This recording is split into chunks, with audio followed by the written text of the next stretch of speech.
Pemeliharaan alur pelayaran.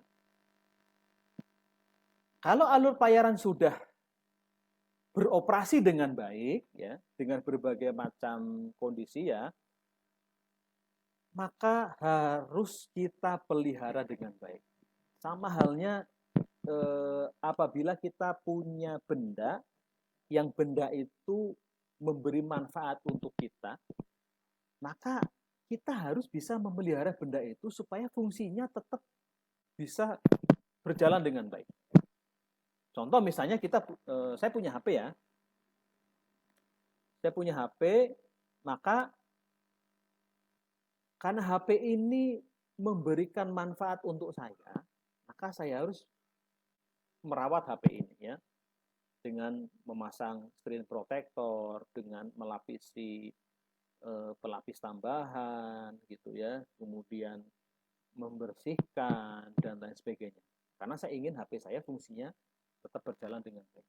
Begitu juga dengan alur pelayaran, guys. Kalau kita eh, ingin mendapatkan manfaat dari alur pelayaran, ya, karena kapal supaya bisa berjalan dengan lancar, distribusi barang lancar, perjalanan penumpang juga bisa lancar dan selamat, maka kita harus memelihara alur pelayaran itu supaya fungsinya berjalan dengan baik. Intinya adalah seperti itu. Kalau kita bicara alur pelayaran sungai, ya, maka sungai itu sebenarnya ada banyak instansi yang memiliki kewajiban untuk memeliharanya. Ada pekerjaan umum, ada instansi PU, ya. PU dia kaitannya dengan pengendalian banjir, irigasi, dan lain sebagainya.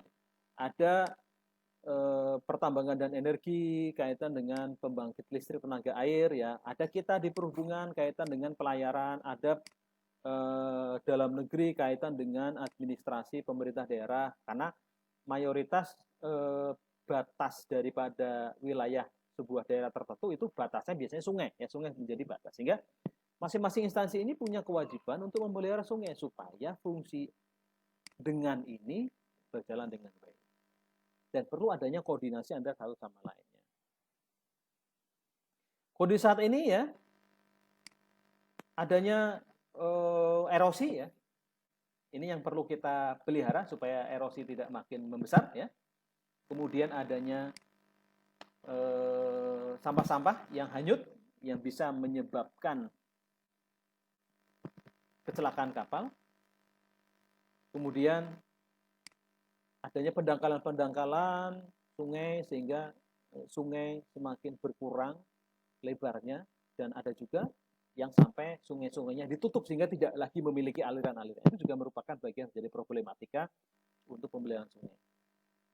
Kemudian ada hambatan-hambatan seperti batu-batuan, pasir, tonggak-tonggak kayu, rumput-rumput, ya, kulit kayu yang kayu-kayu yang hanyut, ya, baik gelondongan, kemudian ini bisa membahayakan pelayaran. Nah, kondisi-kondisi ini yang harus kita tanggulangi supaya tidak menyebabkan terganggunya pelayaran kapal-kapal.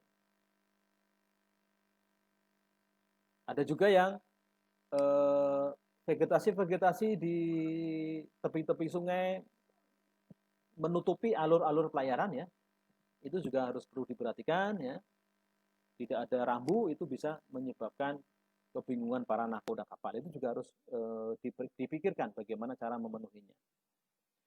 Adapun pemeliharaan pekerjaan pemeliharaan alur pelayaran, ya, yang harus disingkirkan di alur pelayaran supaya alur pelayaran itu bisa digunakan untuk pelayaran kapal dengan selamat. Yang pertama adalah tonggak-tonggak kayu. Tonggak-tonggak kayu itu biasanya dihasilkan oleh tanaman-tanaman dengan batang yang keras yang tumbuh di airnya, ya, yang tumbuh di sungai-sungai, di pinggir-pinggir sungai. Itu kalau sudah ditebang orang, ya, atau mati, itu biasanya tonggaknya itu masih ada. Bahayanya itu adalah ketika muka airnya naik, tonggaknya itu tertutupi tidak kelihatan, padahal ada bahaya di situ sehingga bisa menyebabkan kapal ketabrak itu karena tidak kelihatan, ya. Tonggak-tonggak kayu juga bisa diakibatkan oleh bekas-bekas bangunan di tepi sungai ya.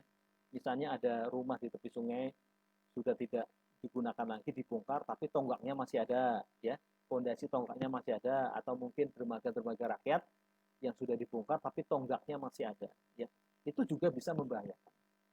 Kemudian dahan-dahan ranting yang hanyut atau yang menjorok ke air itu juga bisa membahayakan. Kemudian sisa penebangan kayu yang terbawa oleh arus air itu bisa membahayakan ya kalau ketabrak. Kemudian balok-balok kayu yang terlepas, misalnya ada yang membawa balok kayu ditarik oleh kapal tapi terlepas ya, sehingga dia bisa membahayakan.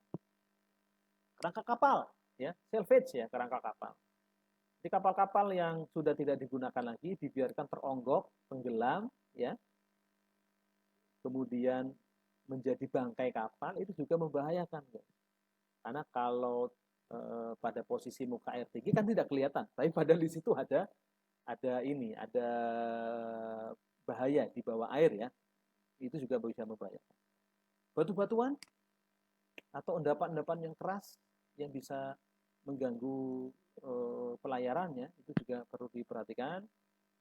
Tumbuh-tumbuhan ekornia seperti enceng gondok ya, itu juga bisa membahayakan pelayaran karena bisa terbelit di baling-baling kapal. Pendangkalan dan bangunan-bangunan atau benda-benda yang menyilang di alur pelayaran juga harus diperhatikan. Di dalam proses pembelian alur pelayaran, paling tidak kita membutuhkan sarana berupa kapal dan ponton ataupun kapal untuk menampung sampah-sampah ataupun objek-objek yang kita akan keluarkan dari alur pelayaran, akan kita angkut dan kita buang ya. Menggunakan kapal atau menggunakan ponton ya, untuk ini bisa menjadi referensi ya. Ponton ya tidak ada standarisasi, yang penting kapasitasnya mencukupi ya terhadap objek-objek yang mau kita ambil dari alur pelayaran yang mengganggu.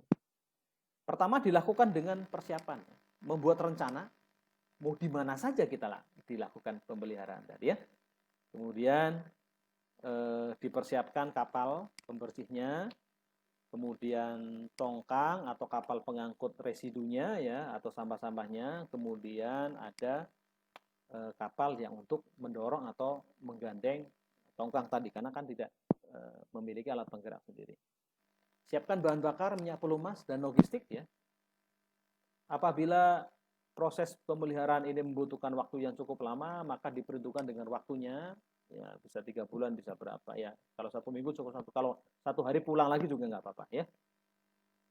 Siapkan timnya, regunya siapa yang akan melaksanakan proses pemeliharaan ini ya. Kemudian jangan lupa alat komunikasi, radio, HT ya, supaya ketika terjadi trouble atau apa bisa segera ada komunikasi. Jangan lupa adalah obat-obatan, karena di dalam proses pemeliharaan alur pelayaran nanti itu bisa saja berpotensi terhadap munculnya gangguan-gangguan kesehatan ya, bisa luka, bisa memar, atau mungkin gangguan-gangguan yang lain sehingga butuh P3K. Itu jangan lupa ya. Apa yang perlu dibersihkan? Yang perlu dibersihkan adalah balok-balok kayu nih, balok-balok kayu. Kalau ada balok-balok kayu yang hanyut ya, itu kelihatannya diambil, diikat, kemudian dimasukkan ke tongkang. Kemudian diteliti ya, apakah ini ada pemiliknya atau tidak. Kalau tahu ada pemiliknya, balok-balok kayu itu yang kalau yang terdata itu ada nomornya, ya misalkan 015 apa. Atau ada identitasnya lah gitu. Kalau ketahuan identitas pemilik siapa, kemudian dikabarkan kepada pemiliknya untuk diambil. Oke. Dikasih waktu berapa lama ya, misalkan 1 bulan tidak diambil menjadi milik daripada pemerintah atau instansi yang melakukan pemeliharaan alur atau pembersihan alur ya. Digunakan sebagai sesuai dengan keperluannya. Untuk dahan-dahan, ranting, rumput itu diangkat, dimasukkan ke dalam tongkang kapal pembersih. Untuk tonggak-tonggak kayu ya, tonggak-tonggak kayu yang muncul di dasar alur pelayaran Cara mencabutnya pertama tonggak kayunya diikat, kemudian diangkat dengan menggunakan crane, katrol. Ya, diangkat paksa. Diikat, diangkat paksa. Bila kekuatan derek katrol tidak kuat ya untuk mencabut tonggak-tonggak itu, maka gunakanlah kekuatan tenaga penggerak kapal. Diikat tonggaknya, kemudian di ujung satunya diikat di kapalnya, ditarik oleh kapal yang memiliki kekuatan tinggi ya. Atau apabila itu sudah tidak memungkinkan, dengan menggunakan floater. Ya. Pelampung. Jadi floater ini alat pelampung. Jadi pertama diikatkan, kemudian ditiupkan udara, maka dia akan melampung. Kalau kita perhatikan ya, di peristiwa kecelakaan tenggelamnya pesawat ya, untuk bagian-bagian pesawat yang besar ya, yang tenggelam di air laut ya, di laut, itu kalau tidak bisa diangkat dengan menggunakan crane diangkat menggunakan floater ya. Dikasih floater ya, balon besar, ditiupkan angin, dia akan mengapung sendiri. Nah, prinsipnya seperti itu. Kalau dengan ini pun tidak bisa, maka dipotong kecil-kecil. Dipotong sampai ke batas dasar saluran, sehingga dia tidak muncul tonggaknya. Atau menggunakan tripod ya, yang lebih kuat lagi. Kalau dengan cara ini semua tidak bisa juga dicabut, maka terakhir solusinya adalah dengan dipasang rambu peringatan bahwa di situ ada bahaya terpencil, ada bahaya di bawah permukaan air, sehingga kapal-kapal ketika melewati daerah itu baca rambu itu sehingga dia waspada untuk tidak melewati daerah itu. Yang ketiga adalah pembersihan terhadap rumput-rumput ekornya. Rumput-rumput yang tumbuh di air ya, ibu air. Contohnya adalah enceng gondok ya. Pertama, kalau misalkan rumputnya itu mengambang ya, maka diangkat dengan jala. Di jala taruh di kapal, gitu ya. Kalau dalam kelompok yang besar, maka bisa menggunakan drag line, kapal garu. Jadi ada kapal yang dia mengangkat, mengumpulkan dan mengangkat enceng gondok ini dalam jumlah yang banyak. Atau kalau jumlahnya sangat banyak sekali ya, dan kewalahan walaupun dengan menggunakan kapal garu ya, maka bisa menggunakan zat kimia atau racun enceng gondok. Ya. Namanya adalah gramoxone. Tetapi yang perlu diingat adalah memilih zat kimia ini jangan sampai mengganggu biota lain yang ada di sungai. Jangan sampai ketika disemprot ya, kemudian ikannya mati semua ya. Jadi jangan sampai membersihkan enceng gondok, ikannya juga bersih juga gitu. Jangan sampai ya.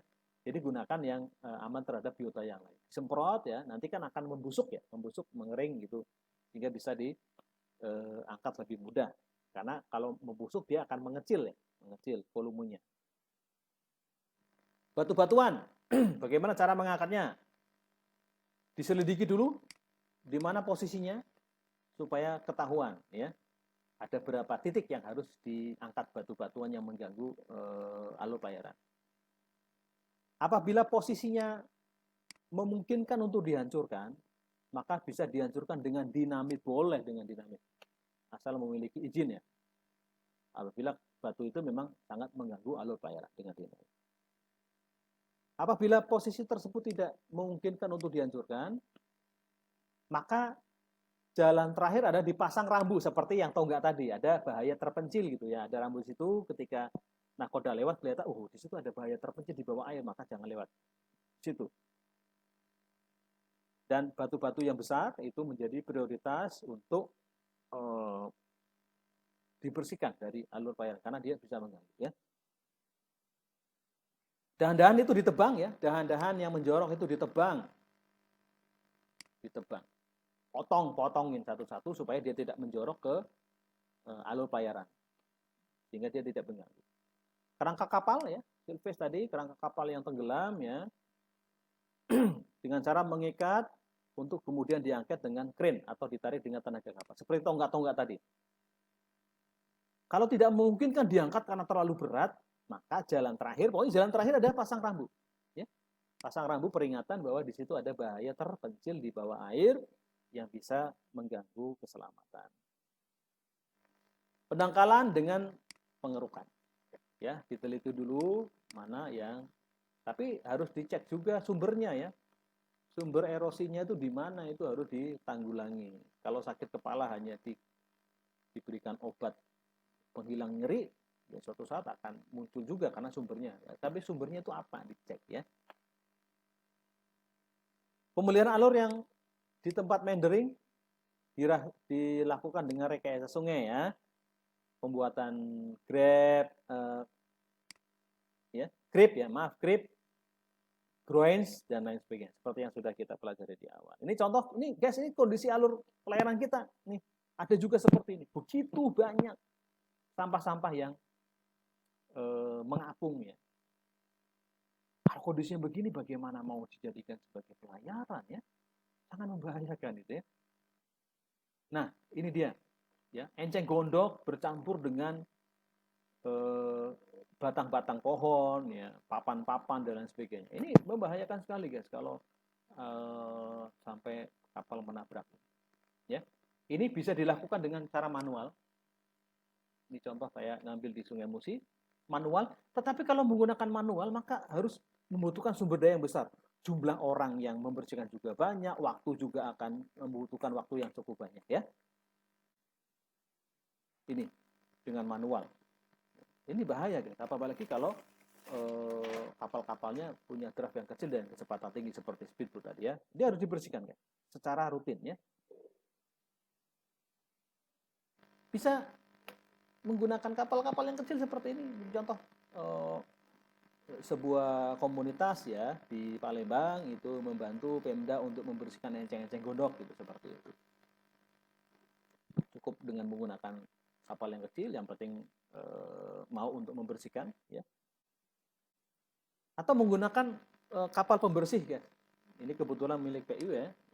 Seperti saya sampaikan di awal tadi bahwa tugas pemeliharaan alur pelayaran sungai juga ada di PU juga karena dia butuh untuk pengairan ya. Dengan jaring. Ya, dijaring enceng gondoknya kemudian dibuang. Ya. Dijaring kemudian dibuang. Ini contoh kalau di Jakarta seperti ini ya. Bahkan dengan menggunakan ini kan bekasnya life raft ya. Jadi pulau. Atau menggunakan perahu karet. Ya, yang penting bisa menampung ya. Tapi juga ini membahayakan kalau perahu karetnya tercoblos ya, bolong gitu ya. Nah, ini contoh dengan menggunakan kapal pembersih alur ya. Seperti ini ya. Dragline, ini dragline yang seperti saya. Jadi enceng gondoknya dikumpulkan jadi satu ya, kemudian diangkat. Ya. Diangkat kemudian dibuang seperti itu. Nah, seperti ini ya. Jadi dikumpulkan jadi satu kemudian diangkat. Seperti nyerok gitu ya.